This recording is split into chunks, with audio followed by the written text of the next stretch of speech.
All right. I believe we are live now. So today I've got an interesting video. But before we get too far into this particular video, we're going to talk about some of my credentials and we're going to talk about housing assistance for youth who've aged out of foster care. There's two divisions of this. There are those that are under 18 and over 18. I think this video would be most appropriate for those that are very close to 18 and older, especially if you intend on utilizing a consultant. Okay. So if you're not quite at that point or very close to it, then I don't see how this would be a great use to you outside of just research. That being said, so I am the owner of Section8Consulting.com. Pretty well known, at least around the country. I work with thousands of clients every year with Section 8. And to be clear, the housing assistance, essentially for Family Unification Program, better known as FUP, and also self-sufficiency is a Section 8 program. And I shouldn't say Section 8. It should be a program of HUD, as HUD administers that to the housing authorities. Now, I'm going to go ahead and go through some of the credentials. And so my experience includes reading thousands of housing authority manuals, continuum of care manuals, covering everything from Section 8 applications, operations, procedures, policy procedures, assessment tools, HIMS, algorithmic data manuals, and every piece of data that's or publication on HUD, its House legislation, and on subsidies in the past 20 years. So there's a great deal of information out there. Clearly, every housing authority around America and every county operate differently. They have different operating procedures, and those are all usually underwritten by organizations similar to Nan and McKay. Now, today, I think that our primary goal is to kind of explain how this may be useful to you and how it may not be useful, whether you're 18 or not, because I think that there is a struggle in the country for people aging out of group homes and so on. And this is going to be discussing, I think, in volume for people that are 18 to 24 as a maximum limit. Now, the Family Unification Vouchers and program itself is under the Housing Choice Voucher Program, better known as HCV, and are provided in two different populations per se. Families who lack adequate housing is pretty much the primary factor, and so on Part A is imminent placement of a family or child or children taken out of home care, or the delay in discharge of a child or children from a family out of care. Well, there's no time limitation on FUP vouchers. For a period not to exceed 36 months, and otherwise eligible youth may have attained at least 18 years, but not more than 24 years of age, and who have left foster care or will leave foster care within 90 days in accordance with the transition plan described. And I want you all to take note of this, Section 475. Parentheses 5, parentheses H of the Social Security Act. And is it also, they put a stipulation which may be additional to this, which is homeless or risk of being homeless at age 16 or older. So it's still applicable across the board, okay? But I would say try to keep, if you're going to talk with consultants and all to help you get through, not having to read the entire internet, I would suggest you probably start there and have a child that's a minimum of 16 and up to 24. PHAs is just a cool acronym for your local housing authority. Administer FUP in partnership with Public Child Welfare Agency, better known as PCWA, who are responsible for FUP families and youth to the PHA, again, Housing Authority, for determination of eligibility for rental assistance. And once the PCWA makes the referral to PHAs, your housing authority, the FUP application is a waiting list and determines whether the family or youth meets the HCV, meaning Housing Choice Voucher program eligibility requirements, and conducts all other processes relating to the voucher assistance and administration. And just to be clear, that's a lot. You're considering FUP. To be frank with you, if you were emancipated at 17 or older, or you're already 18, it may just be worth your time to try to utilize a normal HCV voucher without FUP, simply because I think it would actually be easier and quicker. And if you're facing homelessness, there are certainly possibilities of getting housing at around 35 to 60 day mark. So what I'm suggesting is, yes, this is the only outside program federally administered that could be useful for those that are a little bit under 18, but not quite older than 24. However, I think a more direct approach could be applicable. It could put you through CES or BOSS. That would grant you potentially rapid rehousing. It could put you in self-sufficiency program, which means you're kind of working towards receiving funding towards the house. And then over a course of time, you kind of graduate out of that, a lot like rapid rehousing. You have permanent supportive housing for youth that struggle possibly with physical or mental issues. And you also have an opportunity, if you decide not to use FUP, to receive an emergency housing voucher, which are also administered by CES, which is Coordinated Entry Program.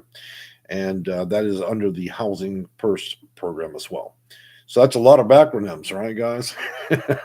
PHAs also administer FUP in partnership with public child welfare agencies, PCWAs, who are responsible for FUP families and youth, and the PHA, which is again your housing authority for the determination of eligibility of rental assistance. Once the PCWA makes a referral to the PHA, which is your housing authority, the FUP application is on its waiting list, determines whether the family youth meets the HCV program eligibility requirements, and conducts all of the processes relating to the voucher issuance and the administration.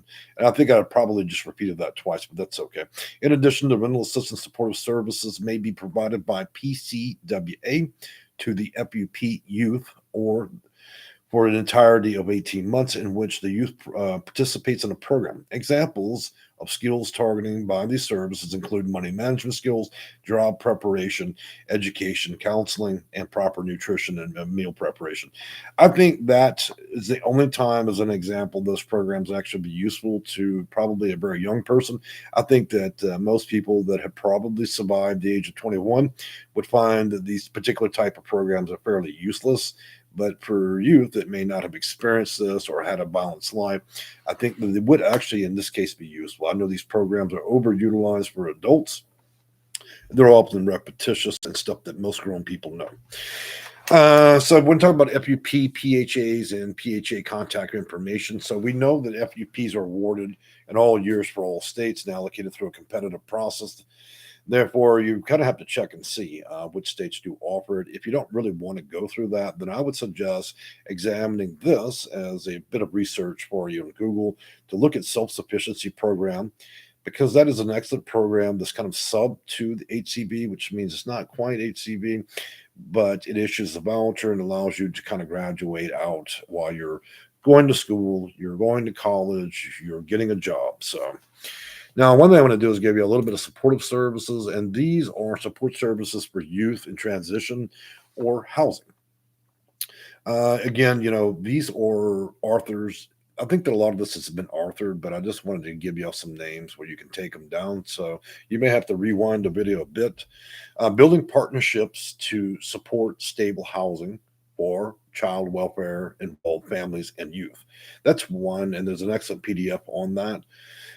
Next up is going to be the Family Unification Program, and it's quote unquote a housing resource for youth aging out of foster care. That's another PDF you can look up and get. Foster Care Transition Toolkit is another one that you might want to grab onto. And then they have some others that are less useful, but I would also maybe suggest Stable Housing can launch youth leaving foster care on a path for success. That was recently written in 2019. And then there's another Supporting Young People Transitioning from Foster Care, findings from a national survey. And though that's a little bit more on the education and statistical side, I believe that it does contain useful information in that respect. Now, let me give you a very honest and frank opinion, since I do deal with mostly just adults as a consultant. I think that these programs probably are okay. I still believe that if you were emancipated at 17 or 18 and older, that you would probably find this to be a little bit better. Look, you can always learn how to be a grown up later. I think that's through the process of living, but I mean, I think that you would have an easier time going after some of the adult programs than you actually would this, because there's a lot of nonsense built into it, and you might just find that it's a little bit intrusive. But I'll let y'all make your own educated opinions on how you believe that would work for you, your family, your foster children, or those that have aged out. Now, that being said, I hope y'all kind of enjoyed it. I didn't want to get into a long one because, to be frank with you, some of the operational manuals for FUP are rather exasperating. We're talking about 900 pages, and to be frank with you, I don't really want to make an 8-hour video to explain every fine detail of it. I believe that most people that are looking into this have already done extensive amount of research, so there's no reason to be repetitious in that respect. I think that I'm actually just pushing people kind of out of FUP and just to consider getting a standard HCV voucher because it's just less nonsense. Plus, there's a time limit on this. You can age it, and you've already aged out of one thing. That's why you're looking at FUP. But thinking about FUP is you start getting near 24, you're aging out of this again. So, what was the point to start with when you could have simply got a lifetime voucher or one that's simply better than what's being offered here? Sadly, over the course of 20 years, from the early 2000s to now, which is 2022, I think that we haven't done much work with this. They only started doing national studies back in 2009 to look into this with a better way to address this. And I think that kind of stalled. And so there's really not that many resources. Now, if you are a foster parent or so on, you've got children around that age or younger, or you're already out there homeless and you're at a homeless shelter and you're a teen, I would suggest to you that you can still make contacts with child welfare and so on, but I think that a lot of you have already had enough of that. It's almost as run as badly as that of the housing authority. So I think that a lot of you probably got tired of dealing with the nonsense and lack of clarity in those programs. So I'm going to leave you guys kind of with this concept here. If you're struggling with this particular part, FUP and other support services for teens or those that are aging out and becoming adults up to 24, then it may be advisable to contact a consultant. It doesn't necessarily have to be me. It can be anybody that's qualified to do so, because you'll find with most things that are related to the government and statewide agencies or county services, it to be a rather complex thing. And even when you finally achieve the manner of learning all of these things, I think you'll find that you're only getting part of the information. So you really want to be able to find somebody that can help you navigate quickly through it so you don't end up spending an eternity jumping between YouTube videos and reading thousands of pages on Google of irrelevant information that was likely copied, pasted, and published a long time ago. And again, each city, county, and state would have different policy procedures in place. So what effectively would be useful from some Google article might only be useful for that county and state and would not translate over to where you are. So, as a consultant in my area, as being a consultant, I deal with all 50 states, which means I keep myself strongly apprised, of all the different programs, how they do operate at the local level. That's what's important to understand is anytime you have a nationwide program and people are giving advice based on their experience in their personal state and their personal county, that's irrelevant the minute you leave it and you don't even know where they're from. So that's why I would say that 98% of the information across Google's inaccurate to almost useless. Second to that, you have overworked people in county offices that generally just do not want to make it part of their job to sit there and systematically, try to teach you everything that there is. So it is found highly preferable to them to give you the least amount to get you out the door and to make you less of a problem so they can earn their paycheck in peace. So I think that a level of honesty, we have to be honest with ourselves. Don't expect too much out of these people, if anything, okay? So that being said, I'm going to talk about a different topic in this video as I always do. Most of you know that I've made hundreds of videos, over 400. That's in addition to the additional work I do with section8consulting.com. But today I want to talk about a cat. They're a big part of the channel, so I incorporate personal parts of my life into my videos to keep it spicy. And not everybody wants to hear a middle-aged white guy talk about nothing but nothing but vouchers. So we got a hold to a new cat. As y'all may know, I have 18 cats, and I rescued them. I love animals, and I mostly just cats. I mean, I obviously love dogs and pets, anything but a spider. So, anyways, we rescued a new one, and I was going to give an update real quick. Our pretty Siamese is anemic and underweight. She finally made her first steps out of the bedroom in the past week that we've had her. I've had her on a calorie-rich diet. She's starting to come around. We're starting to see some liveliness in the eyes. Her purr motor's going, and she's starting to wander a little bit. I had some great concerns. She was going to have a very difficult time from having a bad owner, because this is an abused pet. This is an abused cat that I'm speaking about. And many of you are going to check out just outside of this video what we're talking about directly. If you click on my YouTube channel, you'll see a picture of me. When you click on that, that'll bring you to the primary and main page of the website. From there, just like a website, there is a bar. And if you look for the word community and you click on it, it's a lot like a Facebook feed. That's me posting pictures and polls and different things, and allows me to update you guys about everything from this to many other topics without actually having to publish a video. It's actually quite useful when you don't want to have to make a video for every little thing you want to talk about. So I'd encourage you to check out that community page. And beyond that, I believe I've covered as much as I'd want to cover about this. If you have questions, please comment below, or you can reach out to me to section8consultant.com and some of the other various places that I publish this stuff. And I believe that's it. As far as the legitimacy of my business, you may contact the Secretary of State. I do have a LLC. It is not a company, it is a corporation. So I'm filing there. I do have my filings with the state of Texas and Harris County for tax. And I also have an EIN, which is an employer identification with the United States government, which allows me to, pay employment taxes for those that are considering consulting. So I am not just a random person. I have been on here 8 years. I've had a 20-year career doing this. And clearly my reputation has been mostly untarnished. I wish we could all please everybody with consulting work, but sometimes clients have unrealistic expectations in a very difficult time, like a pandemic. And for those that have unrealistic expectations, that's usually why they're struggling, because they don't have a firm grasp, a grasp on reality. The last time I leave you guys with is simply this, besides realistic expectations, part of my job is just talking to people in a realistic manner, which means you need to hear the truth, whether or not it upsets you and it angers you. That's one thing that I've incorporated heavily in this channel, is the ability to say things that other people likely would not.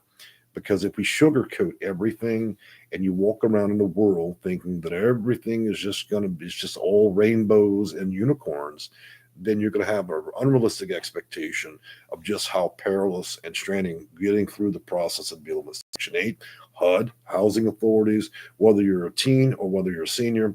So I find that it's quite important to talk just very straight with people. If you're unable to handle the forward and direct manner in which I tell the truth to some of you, then I would suggest moving on to some of the other channels.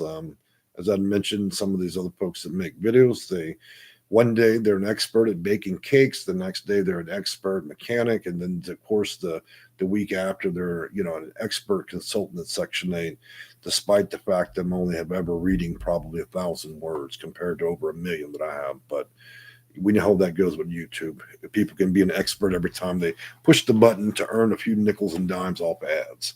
I actually do it for a living. So that being said, I've enjoyed talking with you. I hope to see you again. And again, if there's any questions out there, I'll definitely try to answer them. And I'm going to take a look to see if anybody published anything up here.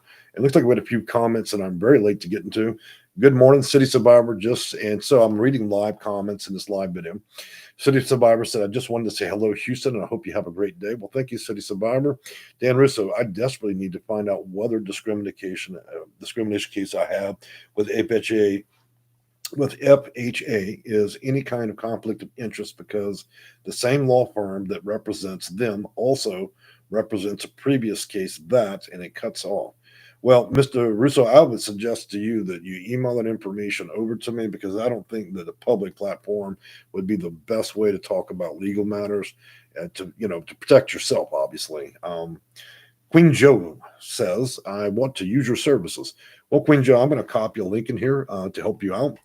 Look, one other thing I want to tell you guys, always do your due diligence. I can talk about things all day long about the Secretary of State, having a corporation, and all the filings.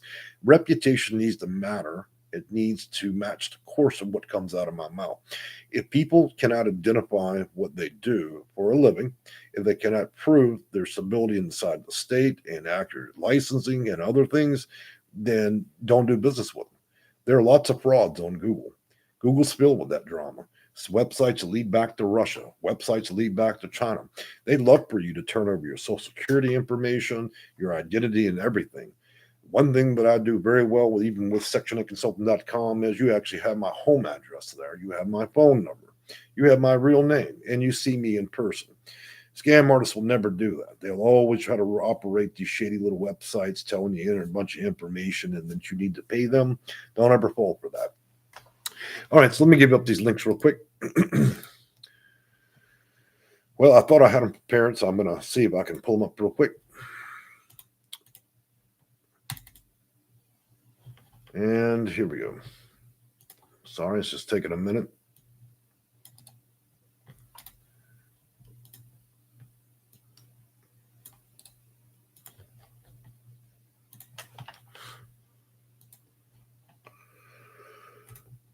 All right. Boy, it really is taking me a minute to do this. So,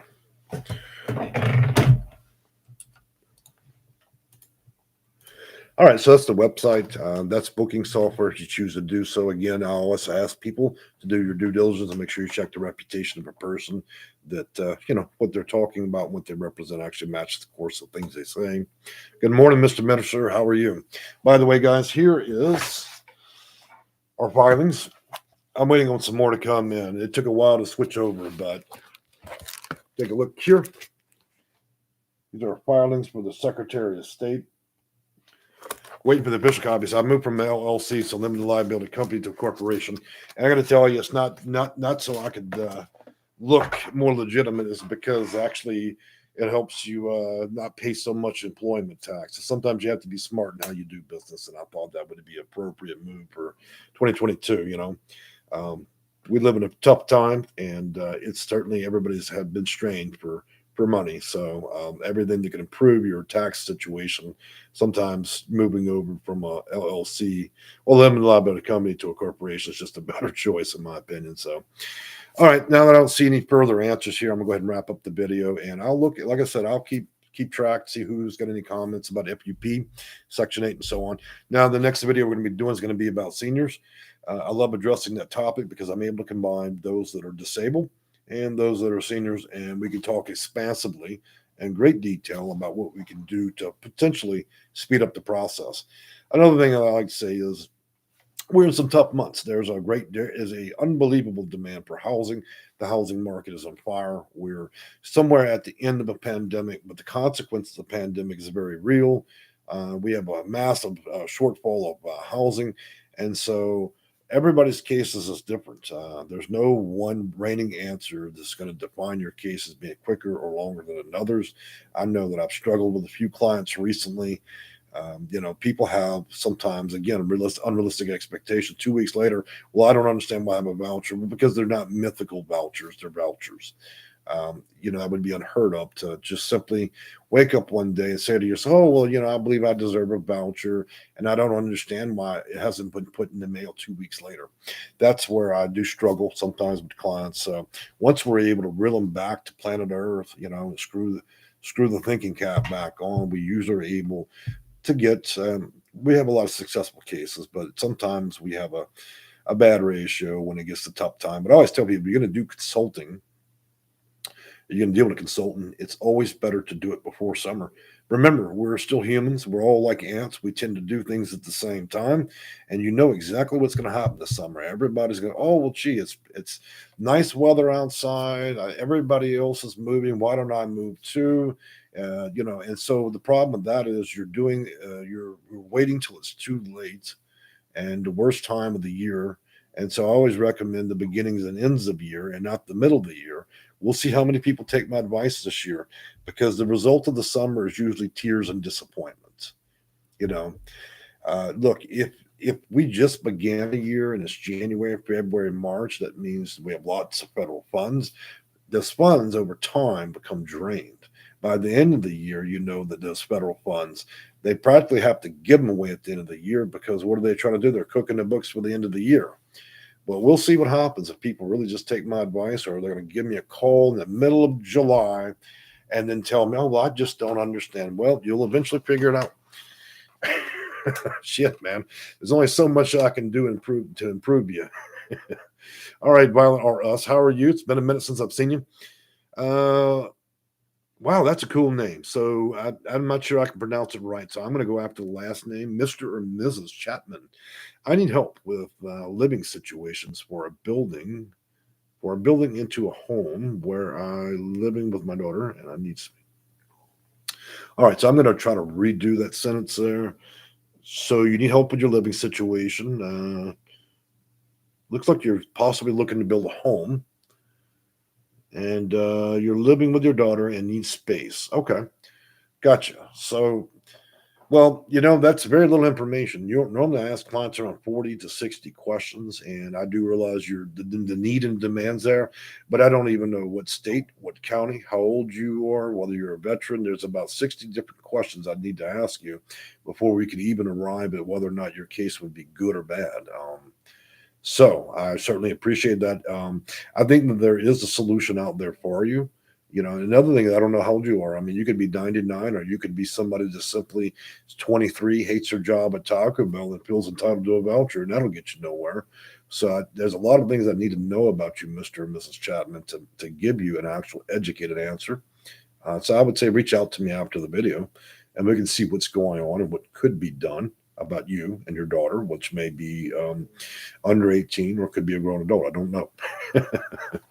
All right, so let me get out of here. It's been 26 minutes. I've enjoyed talking with you. We'll see you again, I think, this Sunday. And I'm going to try to put that video at around, let's say, 5:30 Central Standard Time. Central Standard Time, if you look it up on the Google, you'll find that I live in Texas, different time zone. So Central Time, 5:30 Texas time.